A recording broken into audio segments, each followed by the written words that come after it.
Alright, so we got the full summary for 1123. We're going over the full chapter here, and the next arc is absolutely starting. We are 100% going to Elbaf. It is confirmed in this chapter that the Straw Hats are going with the giant warrior pirates. So let's get into it. The chapter starts in Egghead Island. We can see that all Marines have fainted, including the Vice Admirals.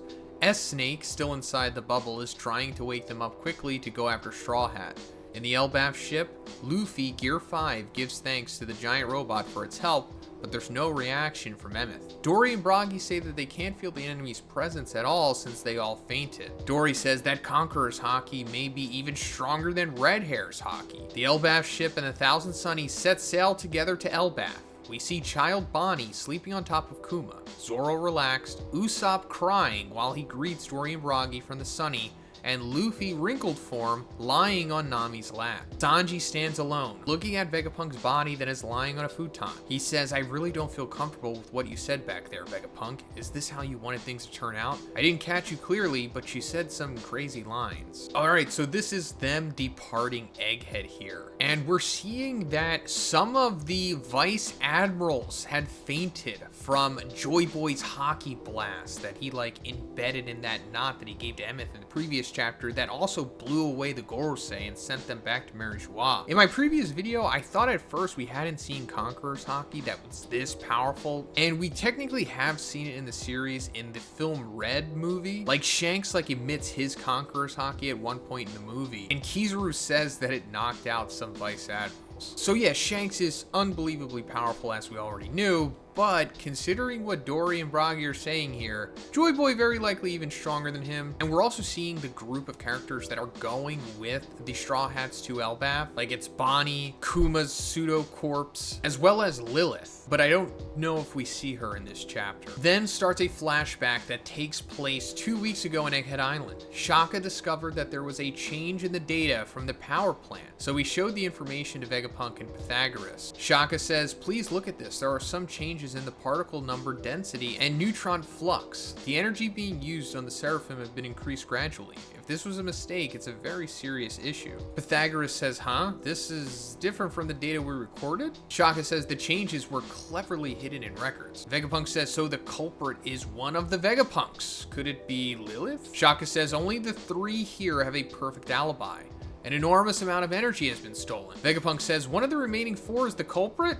Especially Lilith." Pythagoras says, "That's why you want to turn our brain on stealth mode." Shaka says, "Correct. If we upload this experience to Punk Records, Lilith, the culprit, will also be alerted." Then the three of them also investigated together during some days, and 1 week later they discovered the real culprit. Pythagoras says, oh no, I have found the culprit. It's York." Pythagoras discovered that the information York uploaded to Punk Records were fake memories and that she manipulated Denden Mushi videos too. Shaka also found records of York manipulating Sea Beast's weapon. Vegapunk says, "But why? And sorry, Lilith. It was a mistake to use greed to create a person." They also hear recording of York's communications with the Five Elders from data Vegapunk could recover. York used a white Denden Mushi to send messages to Marijois, saying Dr. Vegapunk is studying the Void Century. Vegapunk then understood why Cypherpole visited them so many times recently. 1 day later, 6 days ago from the present, Illusia Kingdom was eliminated. After hearing about what happened to Illusia Kingdom, Vegapunk deduced that York stole a portion of the Mother Flame and then she sent it to the world government using a Sea Beast weapon. Vegapunk says, "So the world government possesses an ancient weapon?" Shaka said maybe they could capture York themselves, but Vegapunk said it's too late. No matter what York's goal is, she proved the world government that she's useful for them thanks to the Mother Flame. So the other Vegapunks who learned about the Void Century will be erased. Vegapunk says, "Prepare a ship so the inhabitants of Egghead can escape. But that is not an option for us. All Marine bases already got secret orders to arrest us. They will chase us to the end of the world. So we'll end up dying anyway no matter where. But we have the devices that Ohara didn't 22 years ago. We have a way to broadcast our voice, far and wide. The closer I get, the darker it is to see. What exactly is the world government? I will not let my death be in vain." Vegapunk also said there's one more technology that must be protected. Kumo Futo. We must save it, since island clouds can be very useful for humanity if the world sinks. After that, we see that Vegapunk started modifying inside of the ancient giant robot to house the transmission Dendemushi. One day, York found him and asked Vegapunk what he's doing. Vegapunk said, "I'm trying to make the robot move with the Mother Flame." And York said, "I hope the Mother Flame will be perfected soon." 2 days ago from the present, Vegapunk, Shaka, and Pythagoras did the recordings for the worldwide broadcast. That's why we see only 3 of them in the video. After the recordings, Vegapunk, Shaka, and Pythagoras wiped their memories during past 2 weeks.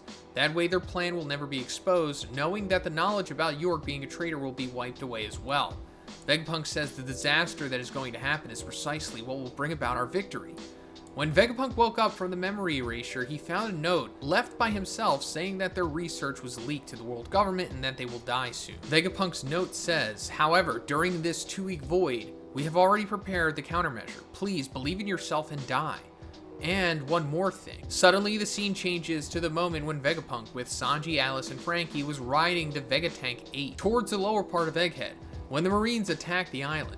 Vegapunk told Sanji that he never intended to go back up and that he will remain on the lower part of Egghead. Vegapunk also said that if possible, he wants Sanji to leave him to die. So, yeah, that is Vegapunk's long, convoluted, unnecessary plan. So I think he could have just shut off York and then took him and the rest of the satellites along with the Mother Flame, along with any other tech that he can move easily, and then like ride a sea beast to the Revolutionary Army and then just chill with them and then play the big transmission expose on the world government. But no, he didn't even want to try. He just gave up. He was just convinced that he would die no matter what, and that York had already won. So instead, he just decided to go through this whole big, long, convoluted plan where he's essentially forcing himself to die because, like I said, he's just giving up. And then even wiped his memory of 2 weeks so that he would then later convince himself to die through a message that he left himself. It's just,